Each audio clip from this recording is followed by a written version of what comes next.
Nah, ada yang kedua, yaitu namanya strategi tarik. Strategi tarik itu produsen membuat iklan itu seperti itu ya, membuat iklan itu langsung kepada konsumen. Yang harapannya konsumen setelah melihat iklan itu adanya permintaan terhadap produk itu gitu ya, ada interest, ada keinginan. Sehingga contohnya secara detail misalkan seperti ini. Produsen ini adalah susu SGM ya, produk susu SGM, susu formula. Produk susu formula membuat iklan. Nah, iklannya dilihat oleh ibu-ibu. Nah, ibu-ibu itu akan minta sama suaminya untuk beli susu SGM. Nah, suaminya mencari toko eceran atau saluran pemasaran yang menyediakan susu SGM itu. Nah, itu yang disebut contoh dari strategi tarik. Jadi produsen membuat iklan, kemudian iklan itu dilihat oleh calon pelanggan atau pelanggannya, kemudian pelanggannya adanya permintaan dan permintaan itu akan dicari di saluran pemasaran yang bekerja sama dengan produsen. Itu juga yang dilakukan oleh salah satu perusahaan elektronik yang terbesar di Eropa dan di dunia. Itu nama perusahaannya, ini ada di bukunya, namanya Royal Philips Electronic. Perusahaan ini dari Belanda dan dia sangat concern sekali dengan saluran pemasaran. Dia menempatkan di kota-kota besar di seluruh Eropa dan itu menjadi nilai tambah bagi pelanggannya karena dengan kualitas yang bagus dan juga dengan cara mendapatkan produknya yang mudah pula. Nah, berikutnya adalah peran saluran pemasaran. Apa dan berapa besar peran perantara bagi produsen dan pelanggan dalam penciptaan nilai? Tentunya yang diinginkan oleh konsumen itu adalah hemat biaya. Karena dengan adanya saluran pemasaran, dia nggak harus pergi jauh-jauh, nyari ke toko yang jauh dari tempat tinggalnya, tapi dia tinggal datang ke toko yang dekat rumahnya, artinya menghemat biaya. Tentunya selain hemat biaya, nanti akan ada turunannya ya, hemat tenaga, hemat juga waktu, dan itu adalah biaya yang dikeluarkan oleh konsumen. Kemudian produsen inginnya apa? Efektivitas kontak. Efektivitas kontak ini semakin eh, kecil efektivitas kontak di antara produsen ke konsumen, maka itu yang akan dipilih atau itu yang diinginkan oleh produsen. Contohnya adalah begini, kalau satu produsen memiliki 1.000 konsumen, maka dia akan melakukan 1.000 kontak. Tetapi kalau dia punya satu saluran pemasaran, dia menghemat 999 kontak. Produsen hanya menyampaikan satu kontak terhadap saluran pemasaran dan saluran pemasaran akan melakukan 1.000 kontak kepada konsumen sehingga total kontaknya akan menjadi 1.001, tapi penghematan atau efektivitas kontak yang didapatkan produsen sangat bisa dicapai karena hanya satu kali kontak yaitu terhadap saluran pemasaran.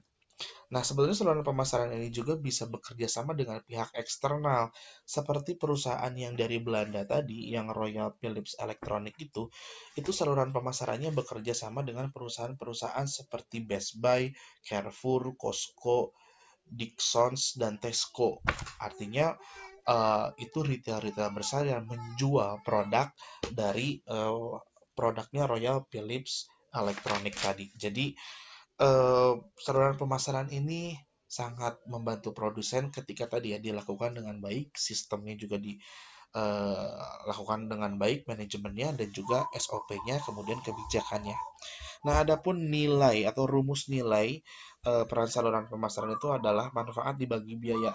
Tentu ini tidak berubah ya, rumus nilai baik dari nilai bagi pelanggan atau nilai bagi saluran pemasaran tetap sama. Nah, nilai ini manfaat bagi pelanggan ya. Nilai didapat dari manfaat produk plus pelayanannya. Tentunya pelayanan siapa? Ya tentunya pelayanan saluran pemasaran dan juga citra merek. Semakin baik citra merek tersebut, maka akan semakin bernilai di mata pelanggan. Nah, manfaat-manfaat tadi, pelayanan dan citra merek dibagi dengan biaya moneter. Biaya moneter adalah uang yang dikeluarkan untuk membeli produk tersebut, kemudian biaya waktu, tenaga, dan pikiran atau psychology cost. Nah, hasilnya nanti akan menghasilkan nilai ya. hasil dari perhitungan ini. Berikutnya adalah tingkatan saluran pemasaran. Ada beberapa tingkat, ada yang 0 sampai ke 3. Tentunya setiap penambahan itu ada penambahan nama atau jenisnya juga. Contohnya dari tingkatan 1 ke tingkatan 2 ada penambahan namanya pedagang grosir. Dari 2 ke 3 ada penambahan namanya pedagang besar, gitu ya, untuk saluran pemasaran konsumen. Tapi hal ini berbeda dengan saluran pemasaran industri. Untuk saluran 1 penambahannya distributor industri, penambahan istilah yang keduanya adalah perwakilan produsen, dan penambahan istilah yang ketiganya adalah cabang penjualan produsen. Lalu untuk membuat keputusan tentang rancangan saluran pemasaran itu memang rumit. Terdiri dari beberapa yang harus difikirkan. Yang pertama adalah kita harus menentukan jenis-jenis perantaranya. Namanya apakah nanti mau pedagang, selain nama ini berpengaruh pada nanti kebijakan kita di saluran pemasaran itu ya. Apakah akan pedagang atau akan agen atau fasilitator. Ketiga saluran ini, jenis-jenis perantara ini berbeda ya karakteristiknya. Dari sisi kepemilikan beda, kemudian dari sisi hak atas produknya juga berbeda-beda. Nah, Anda mau pilih yang mana ya? Kemudian juga ditentukan yang B-nya itu adalah menentukan jumlah perantara yang dibutuhkan. Ada yang terbatas namanya distribusi eksklusif, ada juga distribusi selektif yang bergantung pada beberapa perantara, namun tidak semuanya bersedia menjual. Contohnya adalah produk elektronik atau produk kendaraan bermotor atau sepeda ya.